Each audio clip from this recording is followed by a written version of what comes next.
Good morning, children. Good morning, children. Good morning, ma'am. As you all know, every year on September 8th, we are celebrating International Literacy Day. So the basic steps in literacy is the ability to read and write. And you know that reading has got countless advantages, isn't it? So reading will reduce your tension. It makes your memory sharper, promotes critical thinking skills, makes your mind sharper, helps you to focus more. What else? And above all, you can say reading is fun. So to commemorate International Literacy Day, we are celebrating Reading Week from September 8 to September 14. And a few of your classmates are ready with a few programs. So let us enjoy that. So I invite Steffi to start it. Steffi? Literacy is a bridge from misery to hope. A very good afternoon to one and all present here. My name is Steffi, and today I very gladly invite you all to today's Reading Week celebrations. To start off, let me invite Gayatri Manoj for poetry recitation. I am humanity. Pricking pain from your harsh words, roaring heat of your hateful labor, the way you peered with your eerie eyes, which I am sure made me die. 1,000 times I died, I chose not to change, but your utopian love left me in muddle. You made me change to a self I no longer appreciate. You taught me hatred, you taught me pain. You took away my human self. As for now, I'm an animal made of hate, flesh, blood. Now I don't die, but thanks to you, I can see myself crumble. But when I saw you hanging on the cliff, begging for your life, hate stormed in me. Waves of fire hit me. But when I saw the tears which rolled down your crumbled face, made me think what I am. I pulled you off the cliff. I don't age, I don't crumble. Now I ask again for the answer, what am I? The answer, damp and wet. Oh, my tears. I said, I am humanity, which I can hide but never extinguish. We are humanity. Thank you. Thank you, Gayatri. Next, we have storytelling. And for storytelling, I invite Sanya.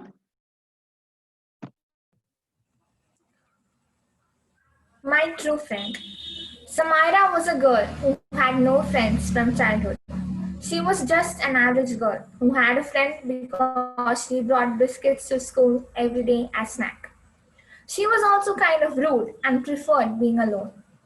When she changed her school, the face of her life without friends changed. She got someone who lives nearby, whom she had known from the age of 4 as her classmate. Then she had good busmates and friends who played basketball with her. Her life was filled with many friends who changed her concept about friendship. As they passed class to other, in her previous school life, she became a bright student and had many good friends. Next year, a new student came. Her name was Ardra. She was given the seat next to Samira. They had good understanding with each other, and as Ardra didn't have any friends, she wanted to become friends with Samira and her friends. So she would always follow them wherever they went and would do all the big and small favors they asked for. Samira liked her and had wanted to be her friend, but her friends always disliked Ardra because she looked less prettier than them. She was neither smart nor good at studies. Thinking about what her friend said, Samira decided to keep a distance from Ardra. She kept avoiding her. She even asked the class teacher to change her seat. She would walk without noticing her presence as if she never existed. Days and months passed. They finished their 12th grade, and like everyone, they promised to stay in touch and meet somewhere outside every year. They parted their ways, and as more years passed by, their so-called strong friendship connection started to fade away. Now, they texted each other only on their birthdays or on occasions like Onam, Christmas, or New Year. Even though she got many more new friends in her life, her school friends always had a special place in her heart. On a very busy summer day, a message came in their WhatsApp group. It said Samira had met with an accident.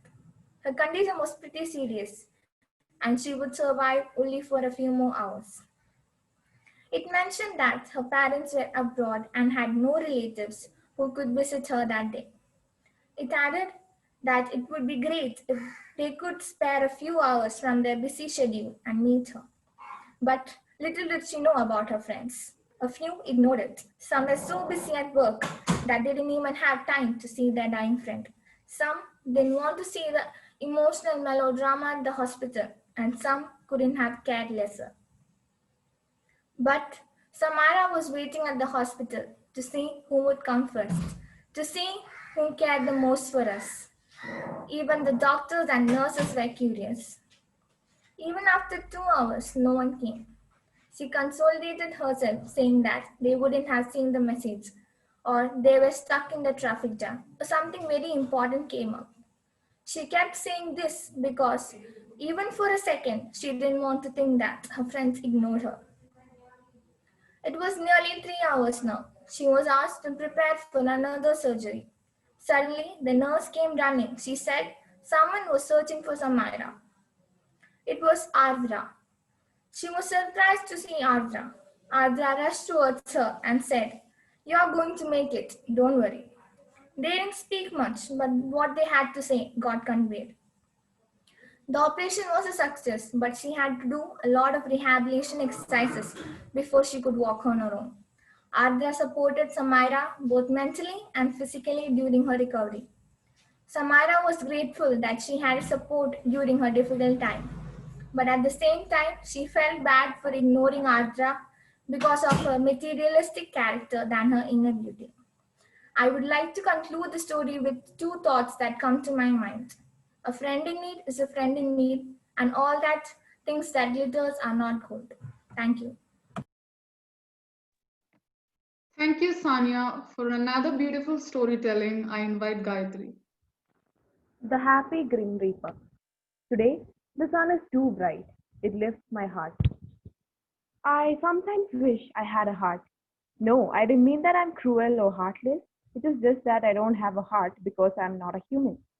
So what am I? I just didn't tell you because you all living creatures.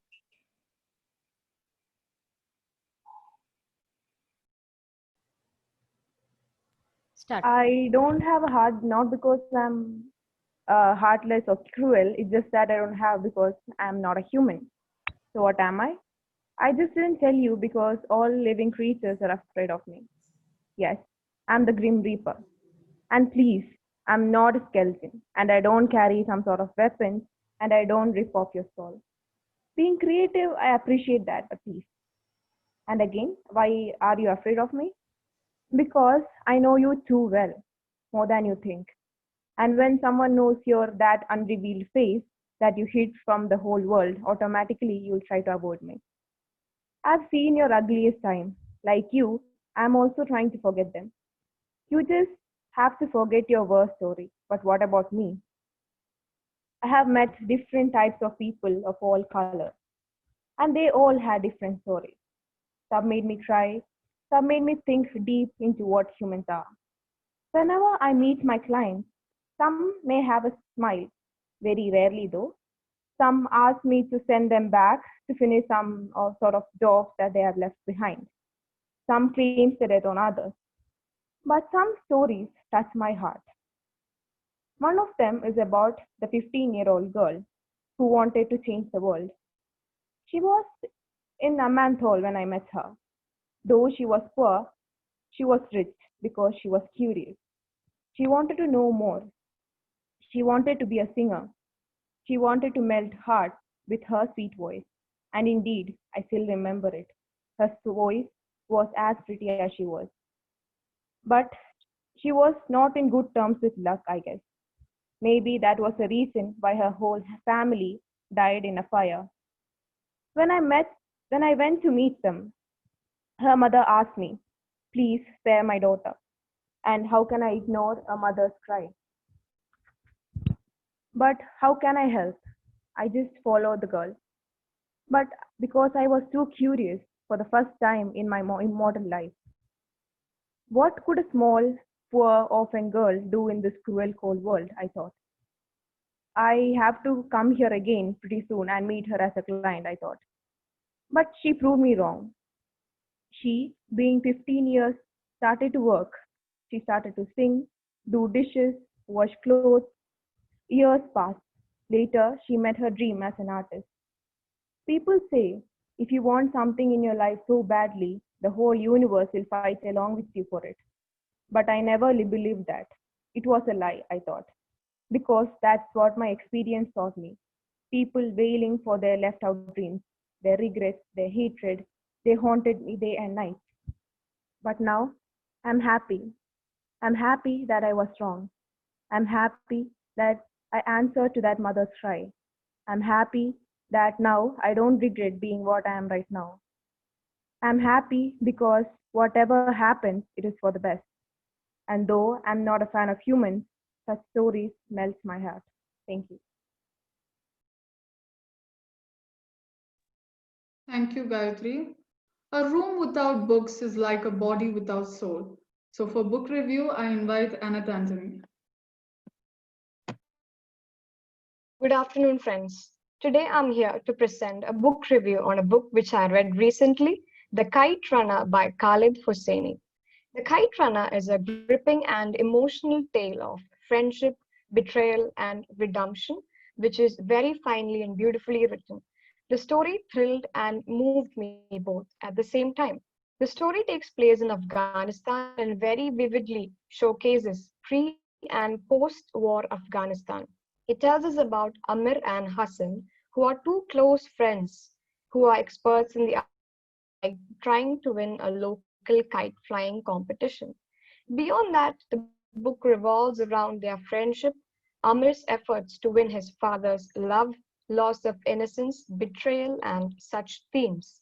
It shows us how person for the rest of their life. But eventually, the book ends in a graceful manner, leaving us with tear swelled eyes. It is written beautifully and poetic. The author has indeed deeply crafted each and every sentence in the book, and you can feel the character and background of the story. The book also makes you realize that despite of the evil things in the world, the goodness of people still prevail. And I assure you that everyone needs to read this book in order to change their perception about life. The author has done a tremendous job, and I recommend all of you to read this book. It can make a huge difference in your life. Thank you. Thank you, Annette. Next, I would like to invite Atul KK, Nandana Srikant, Meenakshi, Punya, and Achyut for our final program, which is the reading debate. Hello, good afternoon, everyone. So today, the five of us are here to debate on a topic. We will see the topic later, but at first, let me give a short intro to the book that we are going to present today. The book is named The Alchemist, written by Paulo Coelho. He talks of a shepherd boy who takes his sheep in the Andalusian part of Spain. Multiple times he has dreams of finding treasure in the pyramids, and finally he sees the dream again in an old church.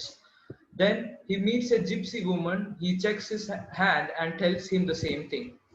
And on his journey, he also sees the king of Salem, who again tells him a truth that he already knew, and he also asks him 1/10 of his flock because he shared the information with him. Now, on his way to Africa, he was robbed. Then he had to stay in a crystal shop, work there for 2 years. And finally, after he made the money, he started his journey to the desert, where he reached an oasis and he had to stay there due to the ongoing war between two tribes. There, he found a beautiful woman named Fatima and fell in love, but she wanted him to pursue his dreams, that is, finding the treasure. Now there he met the alchemist, and they start their journey to the war zone. And there he transformed himself into the wind with the help of the hand which does all the things in the world. Now, when he reaches the pyramid, he finds that there is no treasure left, and he returns back to the same old church from where he started his journey. There he digs and he finds the treasure. That's the end of the story. Now we are going to debate on the topic.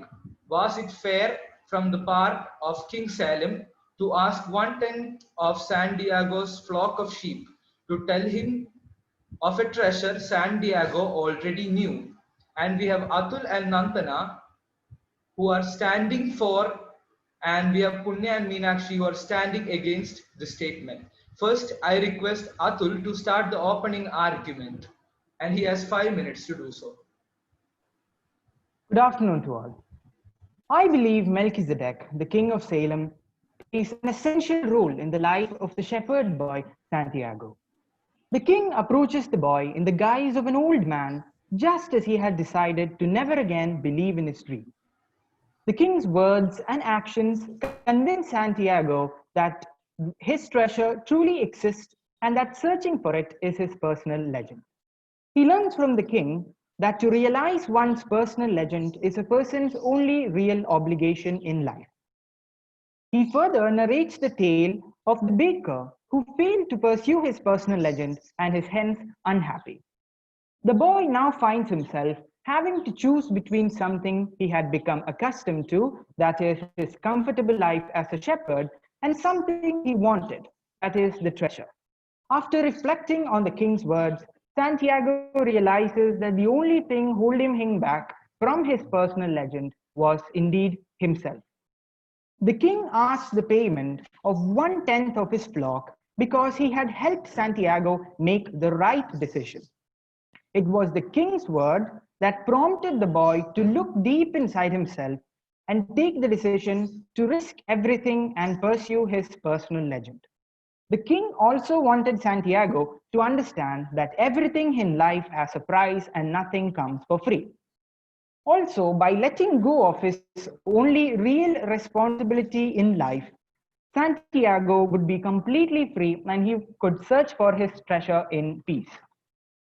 Moreover, Melchizedek introduces Santiago to the world of power over nature, expands his understanding of omens, and equips the shepherd with 2 stones, Urim and Thummim. So in all ways, the king asking for the payment was the right move.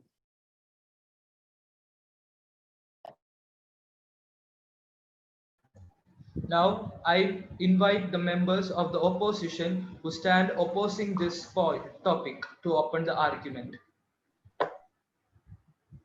Good afternoon to everyone present here.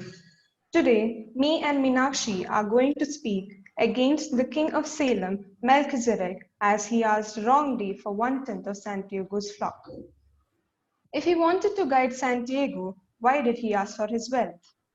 If he was sincere, he should have only helped and guided him, but not looked for wealth. He told Santiago that only and only if he gives 1/10 of his flock, he will help Santiago. He tells him, "Give me 1/10 of your sheep, old man, and I will tell you how to find the treasure." Melchizedek misguided Santiago. He changed a simple-hearted boy into one who wanted treasure. Santiago only wanted to roam the world with his sheep and be happy. Only because of one dream, he started thinking that the treasure belongs to him, and the Melchizedek, instead of leading him to the soul of the world, led him to the physical treasure which he did not find in Egypt.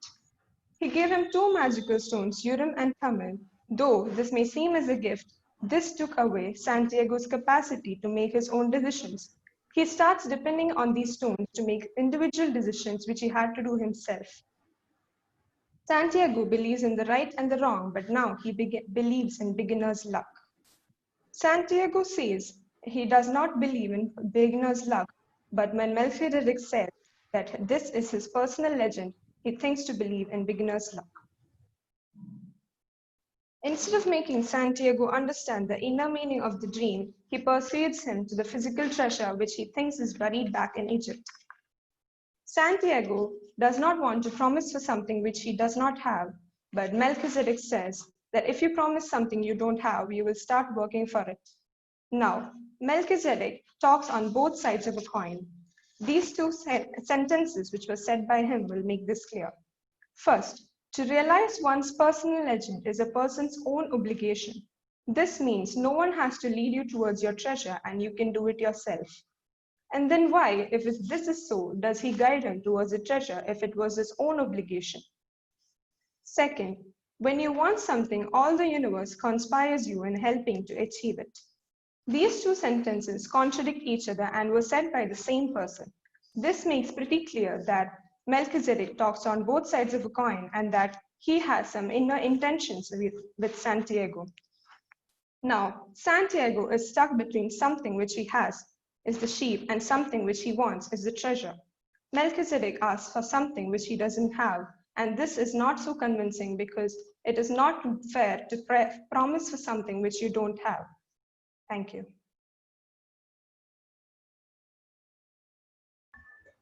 Okay, now I invite those who are supporting this tier, means those are supporting standing for 4 to open the debate again. You have 2 minutes each.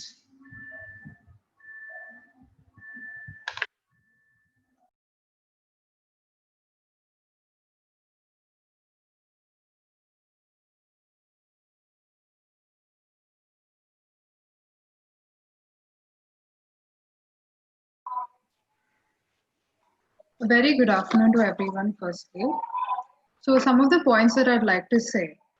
Firstly, the king, he had approached the boy just as he had decided to never believe in his dream.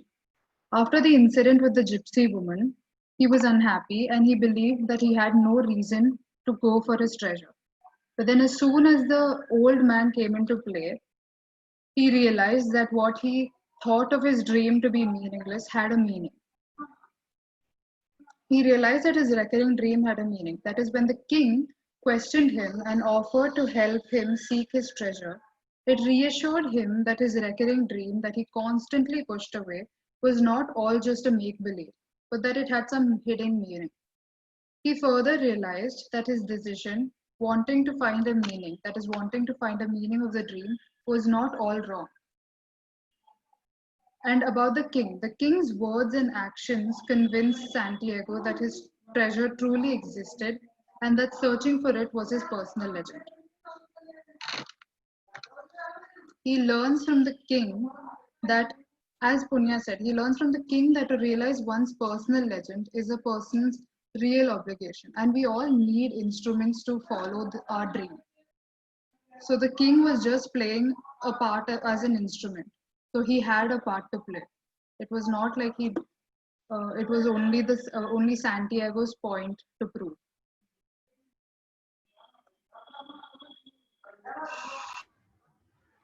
Now the opposition.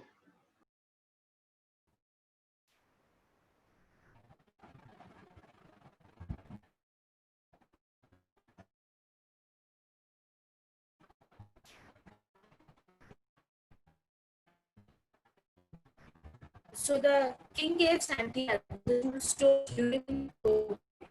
So with that, Santiago was actually a determined, headstrong person who believed in the rights and wrongs. But once the king gave the two stones to Santiago, he started believing in beginner's luck, and thus he lost the decision-making capacity, his own decision-making capacity, and it was because of the king as he gave the stones. The king was actually trying to gain the trust of Santiago as he was having some other intentions to gain the treasure. He gave the example of Abraham and the mine site workers to gain his trust.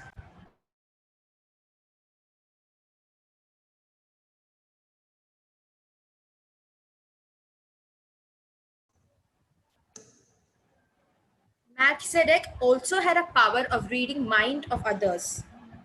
So, and he was misusing this because he was able to understand Santiago's history, and he was making him weak by telling the story of the girl she loved, and thus making him go for the treasure. Thank you.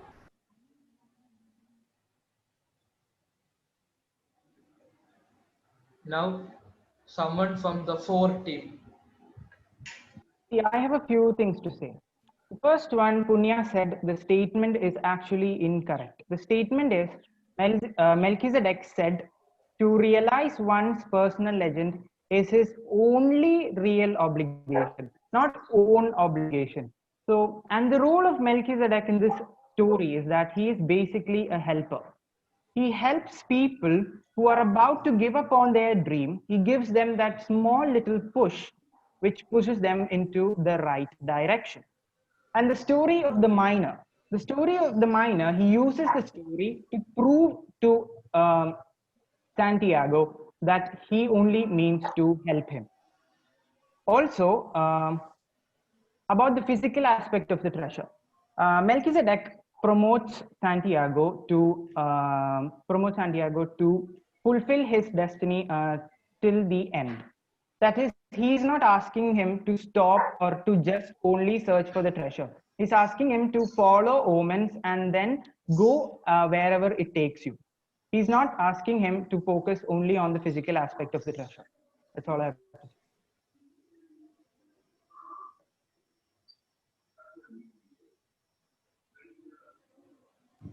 The opposing team.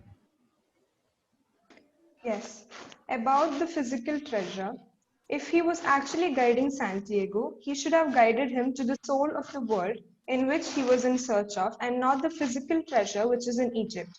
He convinces him that the treasure is physically present in Egypt, and he does not mention anything about the soul of the world, which is the actual purpose of finding the treasure.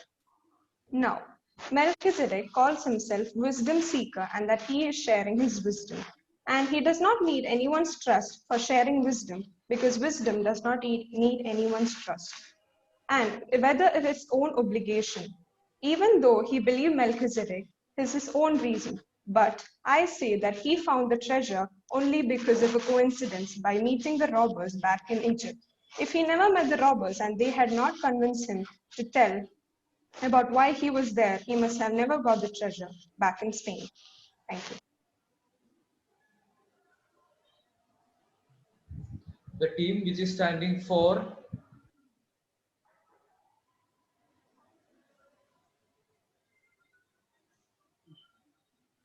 So as Punya said, she said that the robbers were the reason why he found the treasure, but that's untrue. Because if he wouldn't have followed his dream and he wouldn't have found a more accurate reason to talk to the king, that is, if he wouldn't have met the king, he wouldn't have tried to follow and he wouldn't have realized that his dream was actually true and that there was something to look forward to. And the king actually did talk about the soul of the world. So the king not only asked him for a sheep, but he also shared his words of wisdom with the boy and introduced him to the world of power over nature. He told him various aspects which would lead him to the soul of the world, indirectly and directly. He spoke about the baker who had not fulfilled his destiny, because of which he was unhappy. In these ways, he made sure that he made sure that everything he had in his power to make sure that this guy, the boy, had fulfilled his destiny.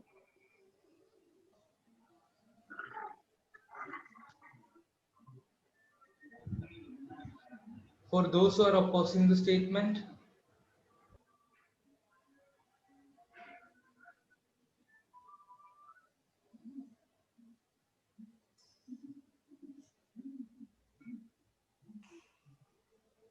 I say again that Melchizedek calls himself wisdom seeker, and you don't need anyone's trust to tell wisdom. Our topic is whether it was right for him to ask 1/10 of his wealth, that is the sheep. So, saying whether he found the treasure is not what is our concern. Our concern is whether he should have asked for the treasure. He calls himself wisdom seeker, and a person who's seeking wisdom does not need any.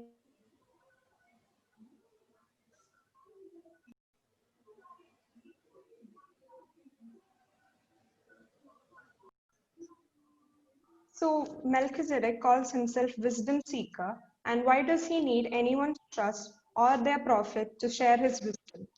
Second of all, he guides him towards a physical treasure, and if he wanted him to find the soul of the world, he should have made him understand about that and not that the treasure was back in Egypt.